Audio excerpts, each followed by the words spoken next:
Many foreign speakers are here that don't understand German? Quite a lot. I'm very sorry. I tried to translate it into English and I had it translated, but it wasn't good enough, so I tried a new one and friends helped me, but then I got fever and I just got the first four verbs of, no, what's Strophe in English? Bitte? Stanza. I just got the first four stanzas, but I needed 18, so I admit I have to read it in German. So. Der Schäuble.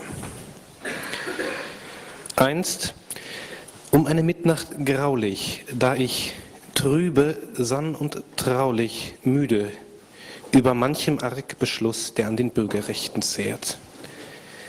Da der Schlaf schon kam gekrochen, scholl auf einmal leis ein Pochen, gleich wie wenn ein Fingerknochen pochte von dem Rechner her. Es besuch wohl murtig, was da pocht so knöchern zu mir her. Nur im Chat, nichts weiter mehr. Ich kann's genau bestimmen, im Dezember war's, dem Grimmen, und der Kohlen matt verglimmen, schuf ein Geisterlicht so leer. Brünstig wünscht ich mir den Morgen, hat umsonst versucht zu borgen von den Büchern Trost im Sorgen, ob Lenore wohl sicher wär, ob Lenore, die jüngst geflohen, vor dem Terror sicher wär, vor dem Terror hier nicht mehr. Und das seidig triste Drängen in den digitalen Gängen füllt, durchwühlt mich mit Beengen, wie ich's nie gefühlt vorher, also dass ich den wie tollen Herzensschlag mußt wiederholen. Ist Besuch nur, der auf meinem Rechner mahnt, dass Einlass er begehre. Nur ein später Wurm, der listig mahnt, welch Daten er begehre. Ja, nur das, nichts weiter mehr. Augenblicklich schwand mein Bangen, und so sprach ich unbefangen gleich, mein Wurm gleich mein Trojaner, um Vergebung bitt ich sehr, just das Wochenbackup machte und ihr Klopfen klang so sachte, dass ich kaum davon erwachte, sachte von dem Rechner her, doch nun tretet ein und damit öffnete den Port ich leer, 0 Bits dort, nichts weiter mehr. Aufs Register späht ich lange, zweifelnd, wieder seltsam bange, Listings träumend, wie kein sterblich Hirn sie träumte je vorher, doch der Rechner gab kein Zeichen, nur ein Wort ließ hin erstreichen, durch die Nacht, das mich erbleichen ließ, das Wort Lenore, so schwer. Selber sprach ich's und ein Echo murmelte es zurück so schwer, nur Lenore, nichts weiter mehr. Da ich nun zurück mich wandte und mein Herz wie Feuer brannte, hört ich abermals ein Pochen, doch vom Rechner kam's nicht her. Gewiss, so sprach ich bitter, liegt's an meinem Fenstergitter. Schaden tat ihm das Gewitter jüngst, ja, so ich's mir erklär. Schweig denn still, mein Herze, lass mich nachsehen, dass ich's mir erklär. Es ist der Wind, nichts weiter mehr. Auf warf ich das Fenstergatter, als herein mit viel Geknatter rollt ein stattlich stolzer Schäuble wie aus Sagenzeiten her. Grüßen lag ihm nicht im Sinne, keinen Blick lang hielt er inne. Mit hochherrschaftlicher Miene steuerte zur Türe er, rollt sich zu der Grundrechtsbüste bei dem Türgesims dort, er rollt und stoppt. Nichts weiter mehr. Doch dies stasihafte Wesen ließ mein Bangen rasch genesen, ließ mich lächeln ob der Miene, die es macht, so ernst und hehr. Wart dir auch kein einfach Amt zur Gabe, sprach ich, so doch blind Gehabe, grauslich, grimme alter Staatsmann, irrender in Juris Sphäre. Sag, welch hohen Namen gab man dir in Juris edler Sphäre? Sprach der Schäuble, Datennäher.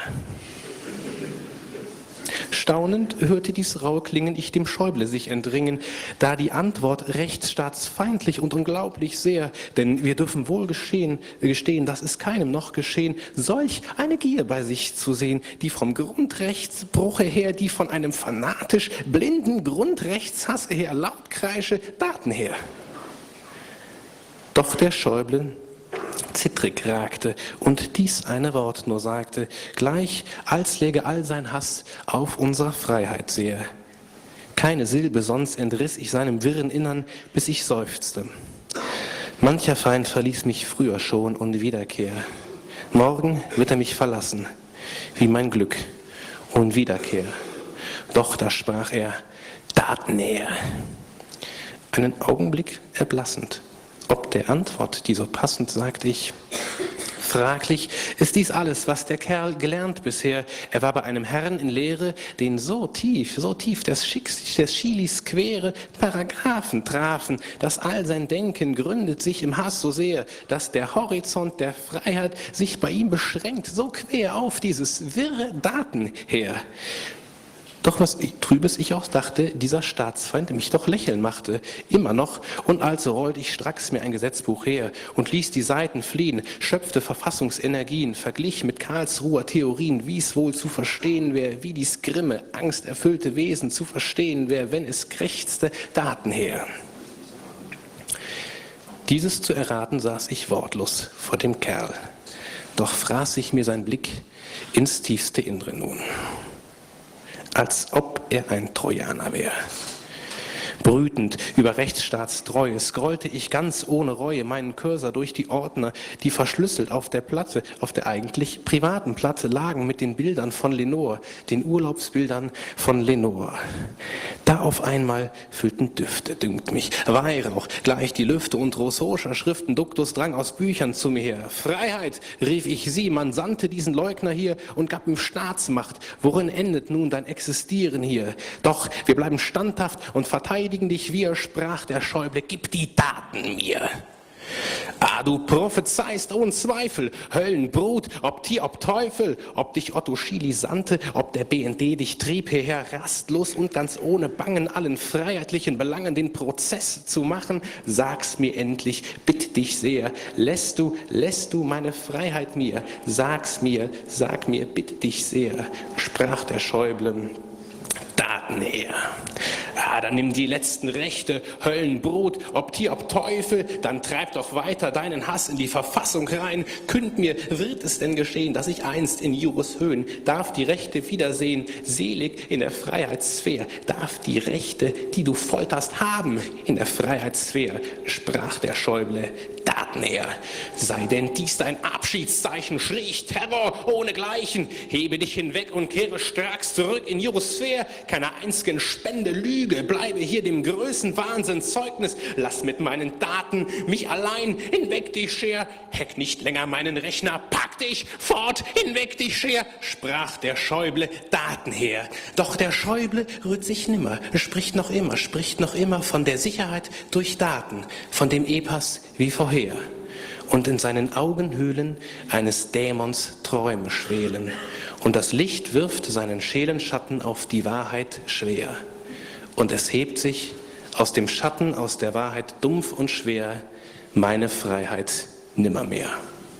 Danke.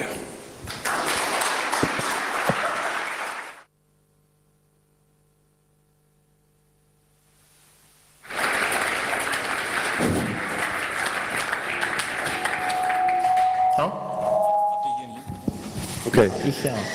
Thanks, Christoph. Next speaker is Mario. He talks about Linux, LXDE. So we have to stop the clock.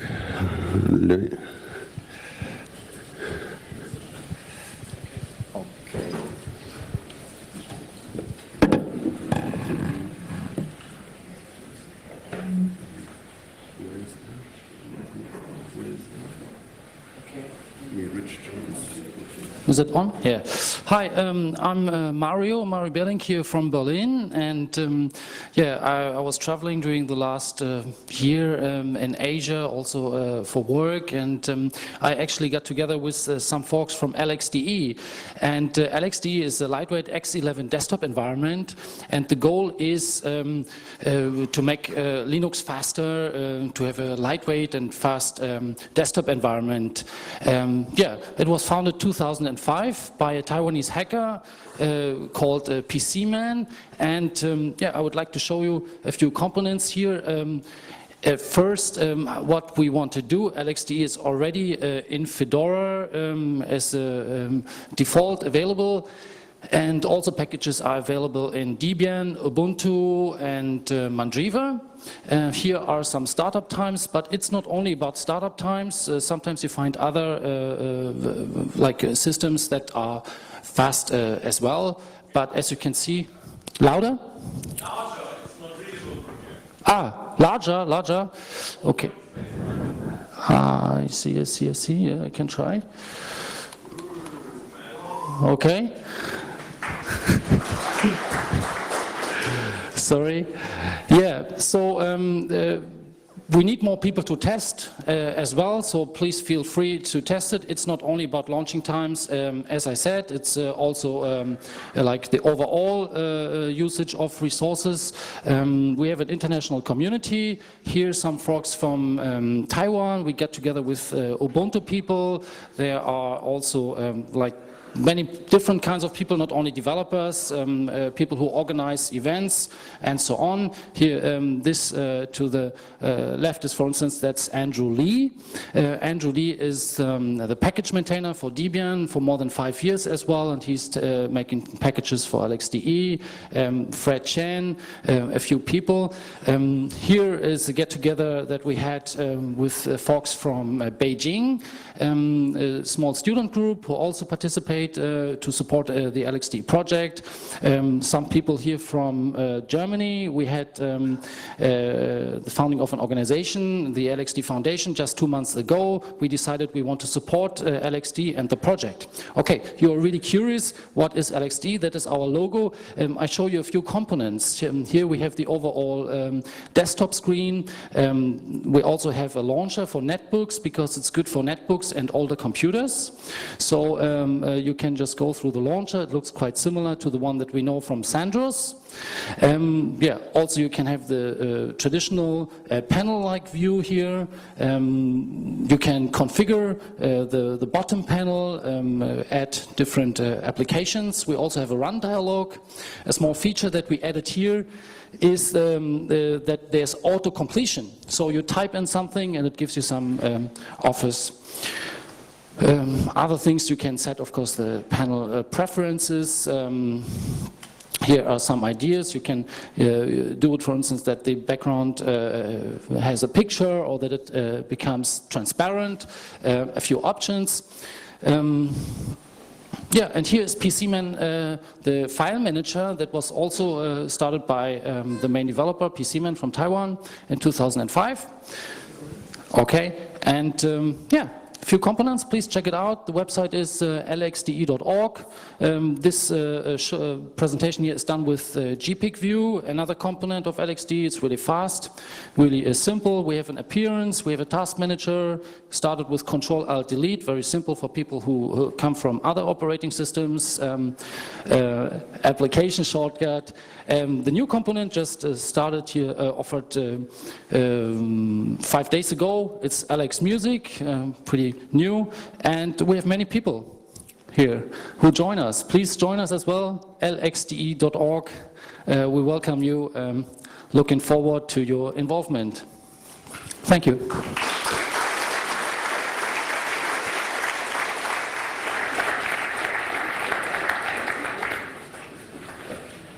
Right. Next speaker on the list. Rich, is that you? Well, this should be Rich Jones talking about Anonymous, which is an anonymous encrypted BitTorrent. And just in between, I'd like to point out that according to the circumstances, we might or might not have all the talks of today. I will do it like this. Every talk that couldn't be presented will be presented at the next slot. So we keep sliding this a little, and we will do updates in the wiki. I'd like also to remind you that the Pentabath system also gives the opportunity to give some feedback, and we would very much like to welcome that. So please use the opportunity to give us some feedback. So, Rich Jones, starting up. Hi, can you hear me? Okay, hi, I'm Rich. I'm from Boston, and I'm with the Anonymous project with my friend John Skank. And give me 1 second here, presentation. Okay. A quote from Tim May, the Crypto Anarchist Manifesto. I'll do this real quick. Arise, you have nothing to lose but your barbed wire fences, in the context of using cryptography to destroy the concept of intellectual property. In the United States, you know the problem. You've all heard about it. The RIAA, the MPAA suing young people. You have similar organizations in Europe and internationally, like WIPO. And this is evil. They're corrupting our governments and they're restricting our access to information.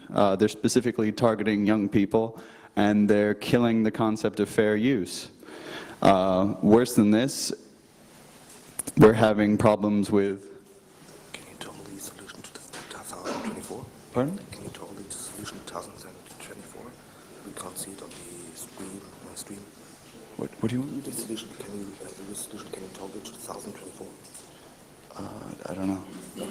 I'm sorry. I don't know what you're saying.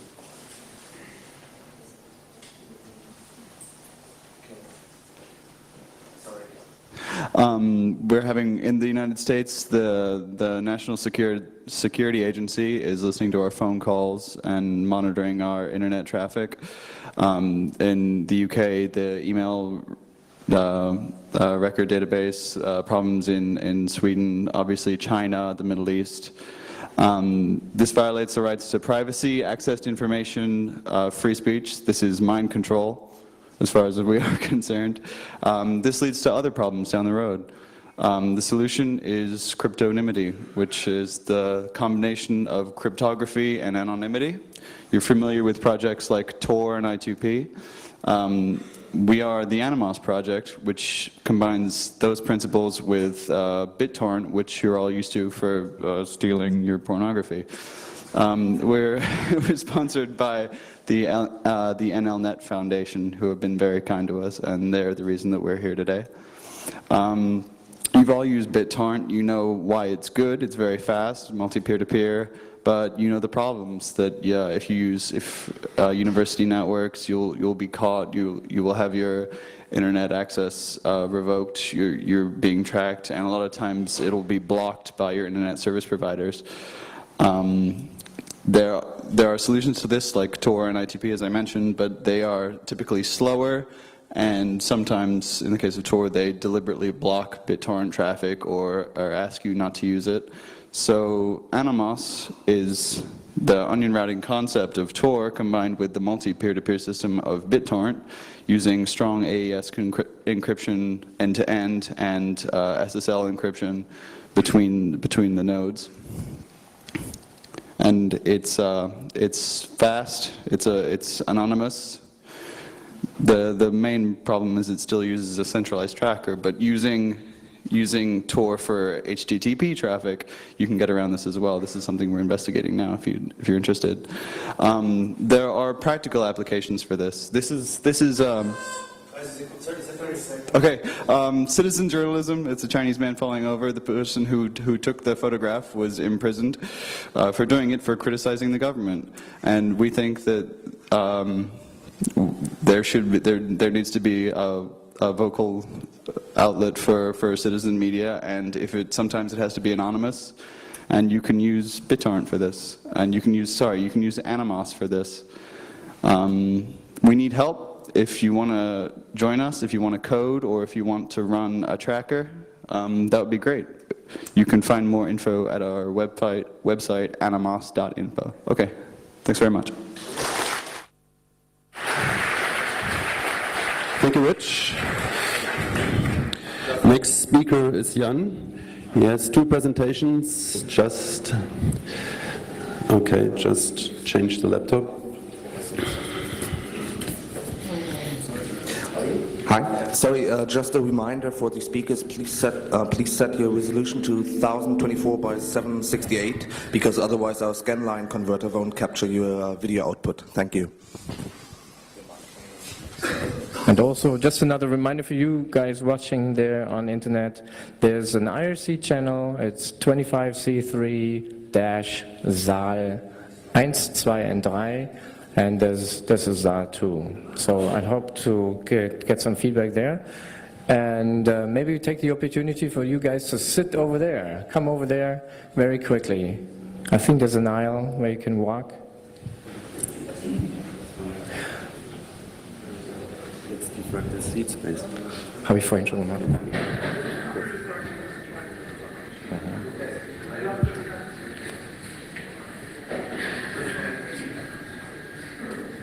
Here we go, Jan Suhr.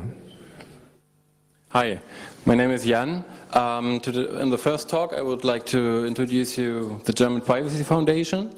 This foundation was established last year. At this time, in 2007, there were a couple of problems in the German Tor community, which means especially that German law enforcement agencies did investigations against Tor administrators. So in case of abuse of any Tor server, German law enforcement tend to just do a simple IP check, find out who is running the server, and then do, well, for example, a house search or, well, any ugly investigation against the administrator. In most of the cases, or in all cases I know about, the administrator has nothing to do with the abuses. So this is why the German Privacy Foundation was established, to give the administrator, well, a protection. This protection is that the Privacy Foundation is renting the server, it is running the server officially, and taking also the responsibility. We call this Tor Partnership Program. Other activities we do is usual trainings, mentorship programs that we give you a specific mentor to support you with encryption and privacy things on your computer, but also training for investigators, which is especially useful to tell the investigators what is the IP address and what is Tor. So our idea is not that the investigators in Germany want to crack down Tor or want to harm the network in any way, because they don't know about it. They just simply have no idea. They just get an IP address, and then they get a name of the administrator, and then they do a house search. So that's a problem. So we want to teach them what is behind as I said, what is a Tor server, etc. Other projects are Privacy Box, which is a kind of simple web form to give journalists a possibility for persons who want to contact them anonymously, to give them an easy and secure possibility. So another thing is a stick, which you can think of like an OpenPGP stick. I will talk about this later. So the servers we are running currently are about 5 Tor servers. The 5th one is going to start soon, which will result in the throughput of about 10 megabytes per second. So all Tor servers together. These Tor servers are run by this Tor Partnership Program, which means they are funded by members, by the administrators, but we run them officially. Yeah. Other servers we have is like I2P, JAP, or a simple Mixmaster, and also we are going to start a PKD service. So we can offer you this partnership program if you would like to start any Tor server and you're afraid for some legal problems with this. We can take the responsibility of your Tor server. We just need the root access to your Tor server, which is going to be given to an administrator we trust, to another member of our club, of our foundation. And this is just required in case of abuse. So because we take the responsibility, we want to be able to stop the server in case something goes wrong. So this is the only drawback. And also we are just a community of experts, and you can get support and find some people, some experts to start your own project. So it's not a static structure, it's a kind of open platform. Okay, so I will just continue with my second talk, which is about, I can call it OpenPGP stick or crypto stick. Probably some of you know this OpenPGP card. You can buy it by mail order on the left side, or maybe some of you got already this FSFE fellowship card, which is more or less the same OpenPGP card. So this OpenPGP card is used to support your email encryption with GNU-PG. You can store your you can store your private keys on the smart card, and you can be secure that the keys will not leave the smart card. So whatever happens to your computer, if there are Bundestrojaner or viruses or whatever, these software will not get on your secret keys. That's the main purpose of this card. But you need a smart card reader. So, for my opinion, many people do not have a smart card reader and are not willing to buy a smart card reader, even if they have a FSFE fellowship card. So, they just don't want another device. What we did is we just combine the OpenPGP card with, you can call it a smart card reader, to a little stick you can see on the right-hand side. This is our current demo stick. This is, well, basically the smart card, not just the smart card functionality, but really the smart card chip combined with a USB interface.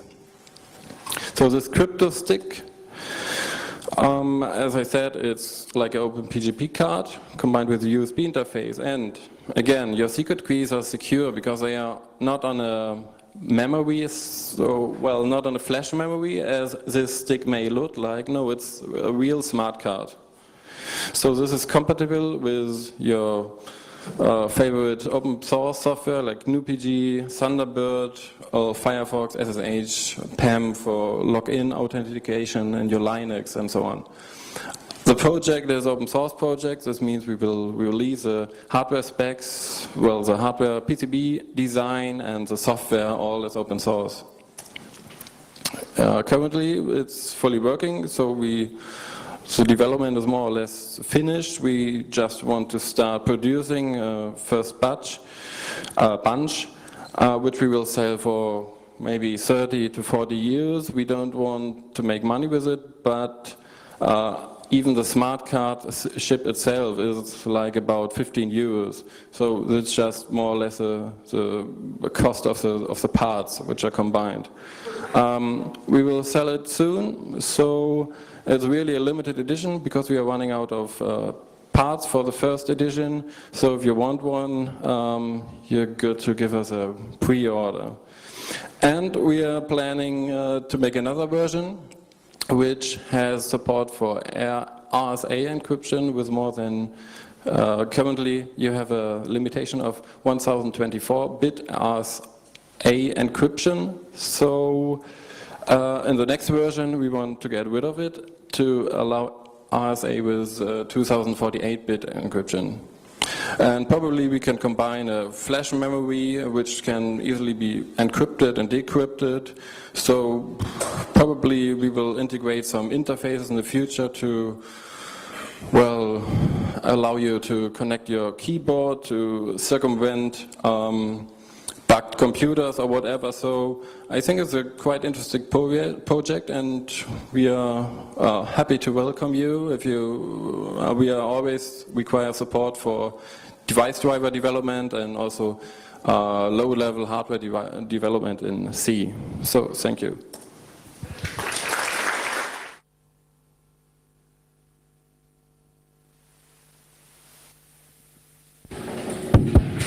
Right, thank you very much for that. Next on the list is two talks from Aaron Kaplan. He's from Vienna.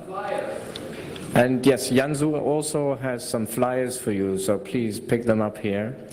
Again, is there anyone who has an empty seat next to him? Please, that's great, that's great. So if you see anyone coming in, please just move a little to the side and make it free, thanks. Again, we are in IRC. Please join us there, give us some feedback, and don't forget the feedback in the Pentabuff system. So here's two talks by Aaron Kaplan, one on OLSR, that's first, and then on hacking botnets. Aaron.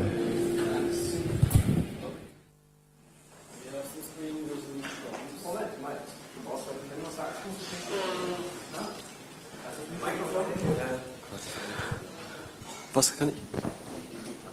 Ja, ich habe hier noch ein Problem, glaube ich, mit der Auflösung. Uiuiui.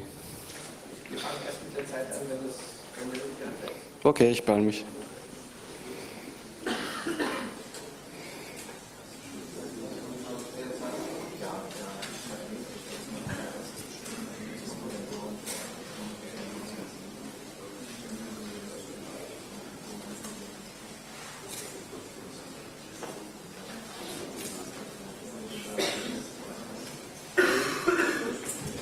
So, besser.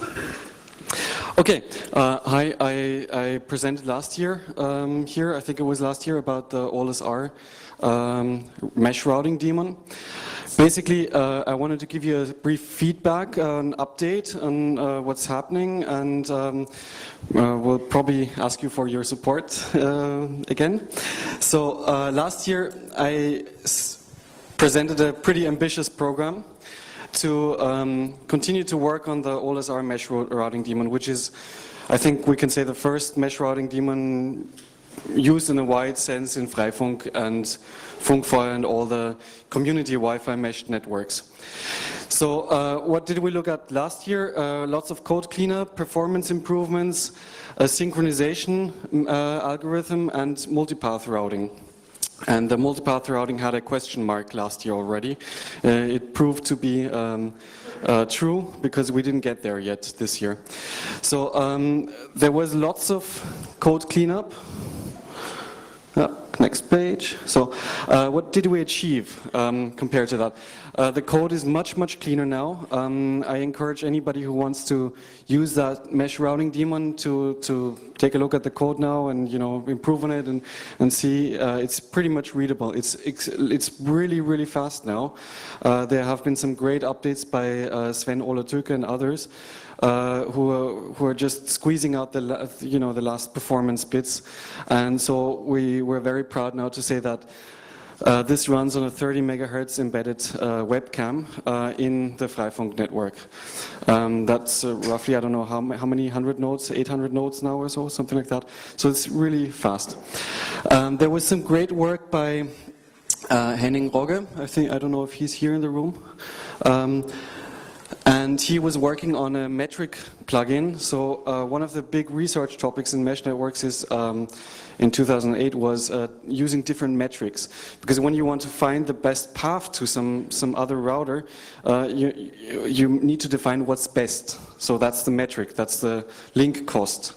And it proved that the ETX extension, which was used or which is used in Freifunk, is only part of the truth.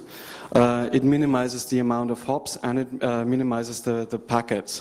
So there is some great opportunity here for 2009 to improve on that, because now we want to also look into how we can choose paths based on the maximum capacity, bandwidth-wise, and least drop packets and lowest latency, etc., etc. So in order to make that, there is this metric plugin now where we can experiment with different metrics, and extra, Henning also programmed something that you get this layer 2 info from Wi-Fi cards up into higher protocol layers. Any mesh routing protocol or any protocol which wants to use that will be able to access Wi-Fi statistics in a transparent way for the Mac 802.11 Wi-Fi driver in Linux 2.6.29 probably.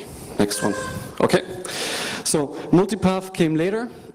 That's for maybe 2009, 2010. We're starting to think long term now. And here's still a few things which were cleaned up in the code, lots of mallocs. Timers are much more efficient. And finally, Sven Ole worked on some doku, so you can read and catch up on that. So one of the problems that we have is we need better bug reports. And one of the things that we noticed also, we need to test better before we release it on the Freifunk networks, because there were some voices which complained about, code quality. It's still, so the tip is much better now than actually the stable branch. We believe that the tip is more stable than a stable branch. So, but we need your feedback for that. That's why I'm talking here also. We need good bug reports. And that means if somebody needs to go into GDB and look why the thing core dumped, please send that. Okay, that's it. The other talk, I want to briefly give you an intro of what I'm doing at work, actually. I started a new job in 2008. I work at the Austrian Registry, and we started to look into IT security. I want to give you a brief intro on that, and maybe also like later, if you want to talk with me about that, I would be very interested in your feedback. So we came across a botnet, which, funny enough, came on a USB stick. The infector came on a USB stick, no name, from China. You plug it into Windows, it comes from China, it connects to China. So it's a simple botnet, you know, it's an ISC server-based thing. You just have to sniff the password and you're in, yeah? So what we got, Ivan Klimek from Slovakia told us that, and he analyzed it a bit, and we thought, oh great, let's go in and let's loot it. Huh? Let's take a look at that botnet. And we were really scared. You know, it's like a million infected PCs worldwide. We at Certity we produced statistics on that, informed the ISPs that some of their clients might be like 250,000 IPs in Mexico might be infected. We came around a problem which is, if any of you has a solution for that, I'm very interested, because when infected PCs are behind a NAT or dynamic IP addresses, it's not so easy to count how big is the botnet actually. Yeah? So counting botnets proved to be somewhat of a challenge. So I analyzed, like here on the right hand side you can see the number of IPs, and the y-axis is the number of logged in clients, and you can see this is a log plot, so there's a long tail here actually. Good. You can see very nice, we observed, we monitored the nice diurnal patterns, so night and day, you can really see it here. And one of my pet projects now at work is to visualize all kinds of security incidents live, if possible, and map them and get a picture of how the internet actually looks, or the underground internet actually looks like. So in case anybody, if you have some ideas on how to improve on that, please, I would be very happy for feedback. Good. Do I still have some time? Okay, then I want to talk briefly about something else that we could do as a registry as .at, which is really to analyze the Kaminsky's problems, also in live. Yeah? So brief recap. You heard most of you probably heard yesterday the talk by Dan Kaminsky. Like the recursive DNS servers are vulnerable to cache poisoning. So an attacker can poison the cache here and send back the wrong answer to the stub, to the to the client. And we found a very nice, again, a very nice metric which clearly separates good from bad, or patched from unpatched recursive DNS servers. You can see the formula up there. If you want it, I can give it to you afterwards. Very simple. It's basically counting how many port changes there are. And since we had the live questions as .at, we could see basically in real time who is asking .at top level domains, and we could monitor the number of port changes of those askers, of those recursive DNS servers.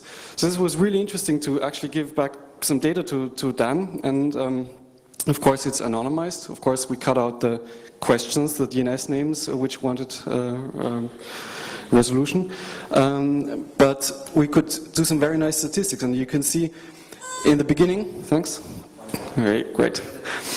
And in the beginning you can see like the score is on the lower on the x-axis. So 1 is almost perfect, is patched, and 0 is unpatched. Yeah? You can see in the beginning, almost everybody's unpatched. These are the DJB servers on the right-hand side. So over time, we could observe like how this got patched. In the beginning, we had the advisory, and there were some people who know something about security. These patched then. And then afterwards, people started to scream in the media, and the exploit came, and it got slowly patched. So it's really interesting to see that even when we know that there is a vulnerability, which is so well known as a DNS cache poisoning attack, the patch rate is really, really slow. We're here at 50%. Okay?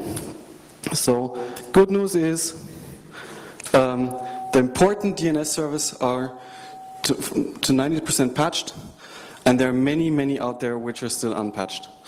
Okay, thanks.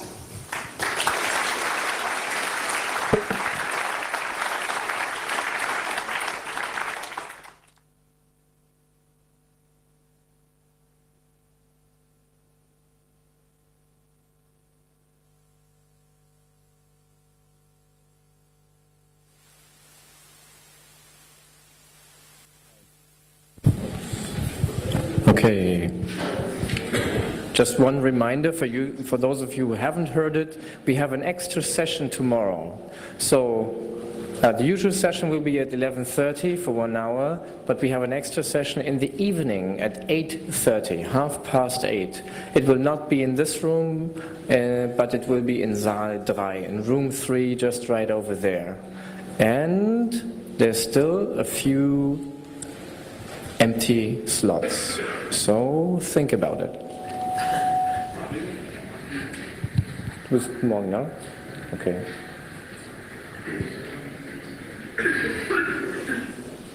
Okay, looks good. Okay, we have 10 more minutes for 2 talks. That should suffice.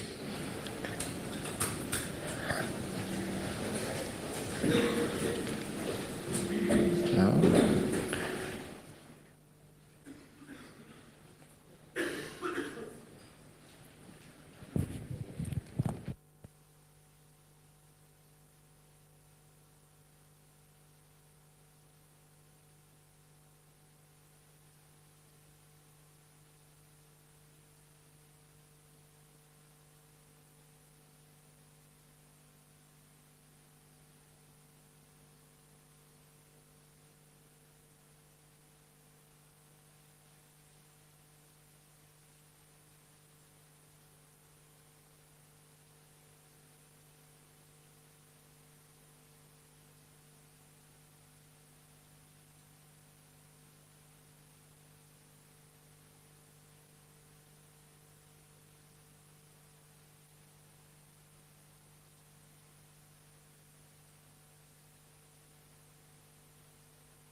Hi everyone, thanks for showing up. I'll start with Hackable 1 now. So I'm Pierre Ponchory, I'm working for Bestech, and this is a GNOME-based distribution for OpenMoko. So we're doing embedded software development, research and development in hackable devices, and I will explain briefly what are hackable devices and why they are cool. So we are a cooperative of hackers. We are working remotely from France and Germany for myself. And you are welcome to show up at La Cantine in Paris. We have a hackerspace over there, which is also a co-working area. So you can register online, work there all day long if you want. You're all welcome. So hackable devices are basically hardware with open specifications. And if the specifications are not open, if you can open them yourself, you're welcome, and it's going to be a hackable device as well. So a few examples out there on the market. You can find the Sharp Zorus, which is sadly discontinued. Of course, the Linksys WRTs are more or less hackable, even if it was probably by accident. But nowadays, with projects such as OpenWRT, you can find dozens of access points which you can actually open up, where you can change the operating system, and that's basically what this is about. You can also do more stuff like tweaking the casing, using them in a different purpose than it's originally designed for, which is also kind of cool. And of course, you have the stock risk boxes over there, which are just basically mainboards where you can plug whichever memory card you want, whichever OS, whichever hardware, and the OpenMoko Freerunner, which is an open phone, meaning we can know exactly how it's designed because it was done from scratch by the open source community. The last restrictions are with the GSM, GPS, and 3D chips because of legal issues mostly. But it's getting solved as we speak, and we are an official VAR in France. We sell the OpenMoko for businesses and regular customers like you maybe, and you can also find it in Germany and Belgium, in the whole world. It's thousands of models have been sold already. So about the OpenMoko, there are some issues and some really cool stuff as well. The community is very active. Sadly, the work is a bit fragmented. There are many different distributions over there, many different environments to choose from. A good thing is that it's mostly patent-free hardware because they did it from scratch. But on the other side, there are still some annoying bugs. It's not a 100% functional phone yet. We have some hardware issues with GSM, such as echo, but there are some tweaks, and we're working on it to try to make it usable every day now. And the biggest, coolest thing with the OpenMoko is that you can actually customize everything. You can flash whichever operating system you want. You can boot from the memory card slot, but you're on your own. Except we have our own system here to help you out.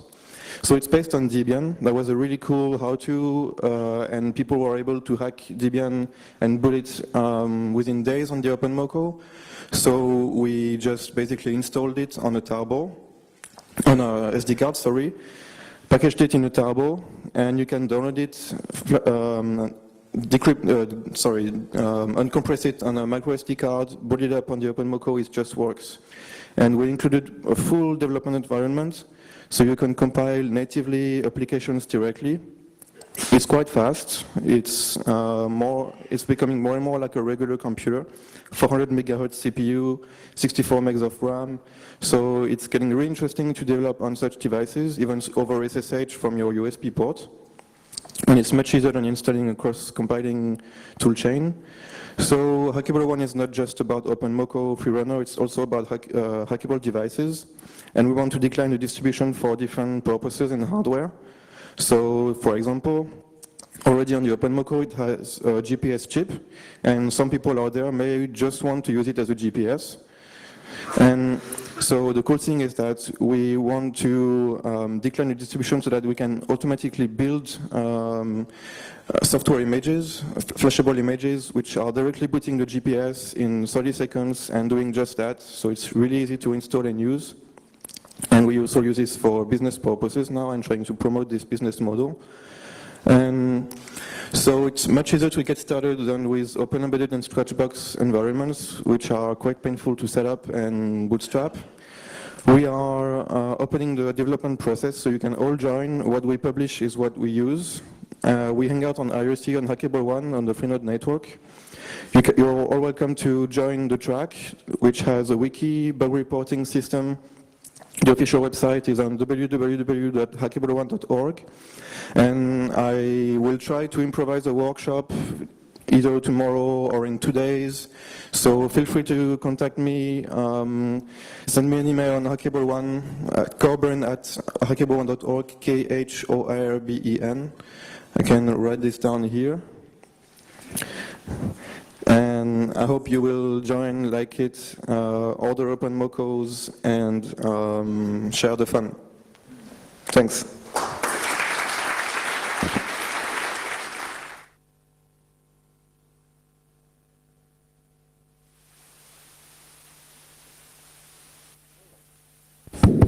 So we have one more talk today by Anselm.